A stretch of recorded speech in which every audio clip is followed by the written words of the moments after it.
एक गांव में सुजाता नाम की एक औरत रहती थी जिसका मोहन नाम का एक बेटा था। पैदाइश से ही मोहन शारीरिक रूप से विकलांग था। वो अपने पैरों पर नहीं चल सकता था। उसके बड़े हो जाने के बाद भी सुजाता ही उसकी देखभाल करती थी। लेकिन हर पल सुजाता को एक ही बात की चिंता सताती थी कि उसकी मृत्यु के बाद मोहन की देखभाल कौन करेगा।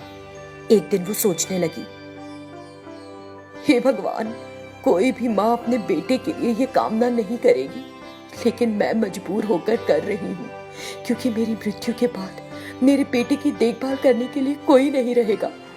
हे प्रभु, मुझसे पहले मेरे बेटे को इस दुनिया से उठा लेना।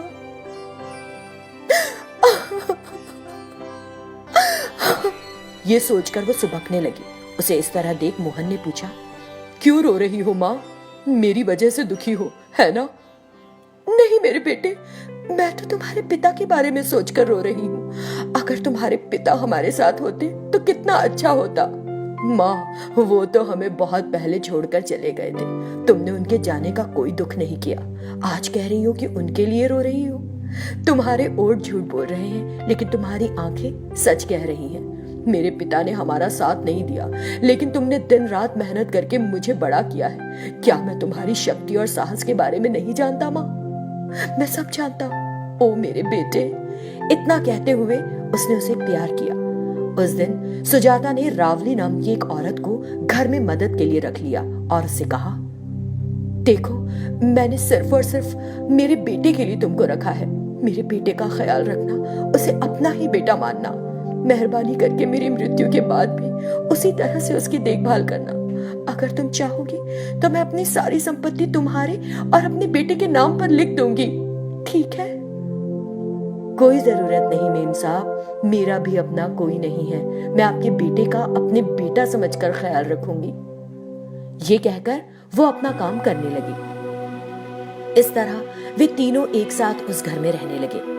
एक दिन सुजाता को अचानक दिल का दौरा पड़ा और फिर कुछ घंटों में उसकी मृत्यु हो गई। मोहन अपनी माँ की मौत से टूट सा गया। माँ, माँ, माँ, माँ।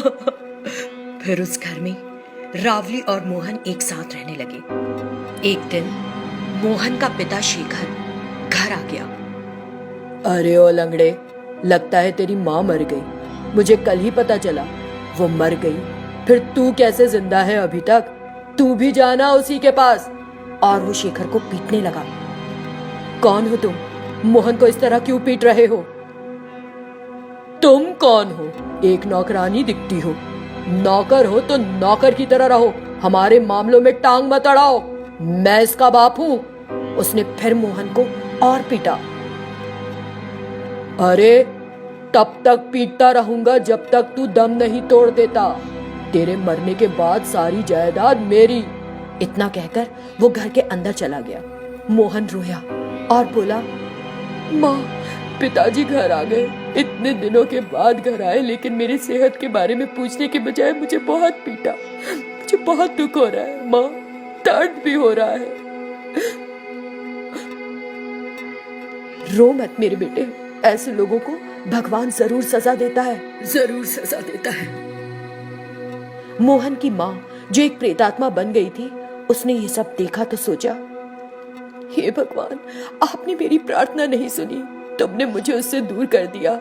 आज उसके पिता ने उसे इतनी बुरी तरह पीटा। उसकी क्या गलती थी भगवान?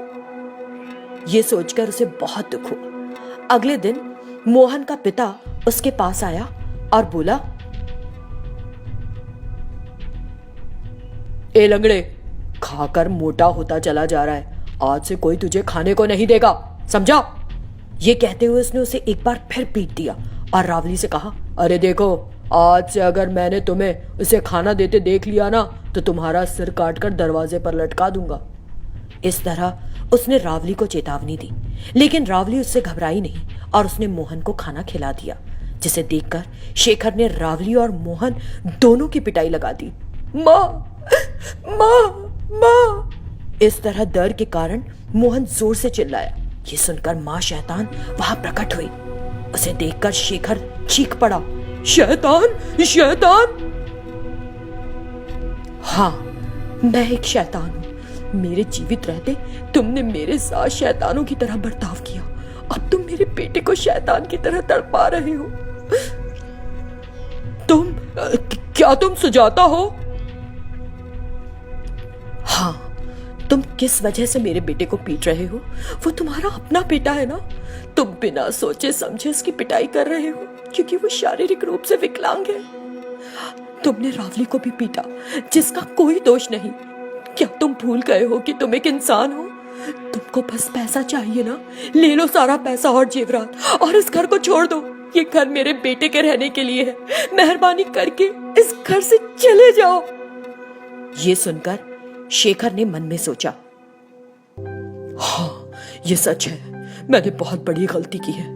मृत्यु के बाद भी मेरी पत्नी प्रेतात्मा के रूप में अपने बेटे की तकलीफ देखकर उसके लिए आ गई। यदि मैं अभी भी अपना व्यवहार नहीं बदलता तो पिता शब्द का कोई अर्थ नहीं है। इतना सोचकर वो रोने लगा और बोला,